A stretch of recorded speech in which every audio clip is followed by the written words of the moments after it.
Everybody loves a good awards show, don't we? We certainly do, but I feel underdressed. I know. Had I known, I would have worn my tux. But we don't like to see that, Jay. Mike Polk caught us off guard. It has certainly been a season to remember for our Cleveland Browns, all the quarterbacks, all the wins. And now as we look towards the playoffs, we thought now would be the perfect time to look back at the highlights of the regular season.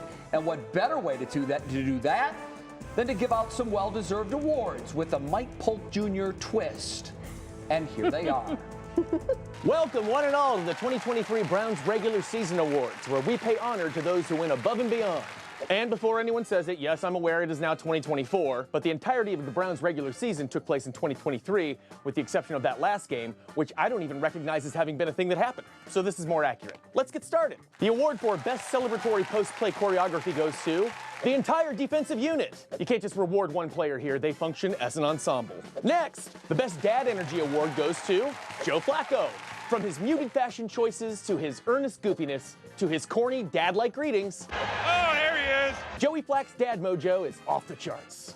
Next, least shirted, and we have a two-way tie. Both David Njoku and Myles Garrett took their shirtless levels to heights this year, not seen in Cleveland since J.R. Smith was in town, so they share the honor.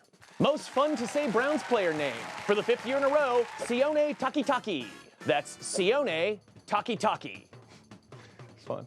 Salt and Pepper Beard most worthy of being featured on Just for Men packaging. Nice try, Joe, but too inconsistent. It's still Stefanski by a country mile. Look at that definition.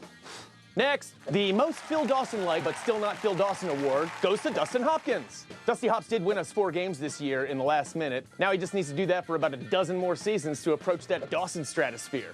Good luck, kid. The award for most facility access badges activated and deactivated in a single season goes to PJ Walker. Next, best use of buttocks to secure a completion, Elijah Moore. Prior to the receiver's leg hitting out of bounds, his butt cheek hit inbound. Next, we have the most fashionable game day stadium entrance attire award. Everyone really stepped it up this year, as you can see, but no one can hold a candle to the resplendent, traditional Ghanaian attire that JOK often donned this season.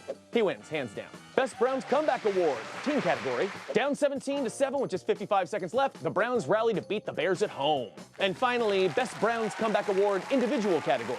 Now, I acknowledge that there might be some source bias here, but with apologies to Joe Flacco, it sure was a nice boost for everyone when this guy came back, wasn't it? 3, 2, 1, that's it! The Browns are going to the playoffs! Here's hoping we have more celebrating to do soon. Thanks and congratulations to all the winners, especially you, Sione Takitaki. It is fun to say. You want to say it, Say it, right? go ahead, everybody say it. Sione Takitaki. Yeah, isn't that fun? Well, Jimmy, just so you know, that's Jimmy's favorite player's name to say. Oh, yeah. That's Why would great. it be? Yeah, so congratulations to all the winners, obviously. And we couldn't get to everybody. I wanted to give out some more awards, but we're on limited time because there's some real stuff going on in the world, I guess, apparently. And not my choice, people. For example, I did want to give the boldest front office move that the Browns made this year was by going into that sponsorship with Dude Wipes.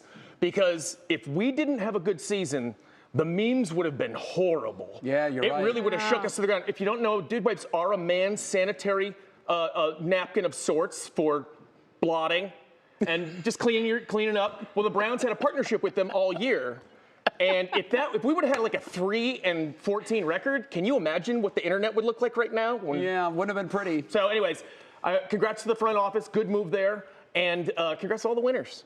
I have one question. How does Kevin Stefanski not have an endorsement with Just for Men? He fits right onto that box perfectly, doesn't he? I couldn't believe it. It That looked like took you a while, you said, though. Yeah, that was about half my day right there was photoshopping that. But it was worth it for that 2 seconds, you know, because he did look great in Salt and Pepper. One more thing I want to mention, JOK's all of his clothes, apparently.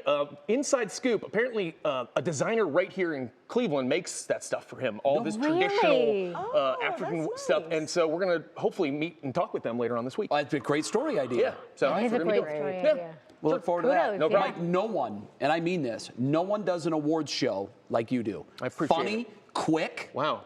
What else can you ask for? Witty. I appreciate. I feel like are you digging at something that happened recently on other award shows? I'm just not a fan of the award shows. They take 5.5 hours You're gonna have and they your drone own- on Well, and mine on are 2 about how minutes long, important so they are. that's why people like them. Yeah. 2 minutes long. And they're Thank you. funny. Thanks, guys. We love you, Mike. Love you too. Go Browns.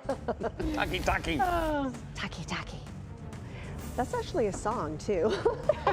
The Browns and Texans, don't forget, all set for Saturday. It'll be a 4:30 kickoff in Houston, and the only place to watch it right here on Channel 3. But make sure to tune in early. Coverage starts with our pregame huddle at 2:30, followed by Football Night in America starting at 3 p.m.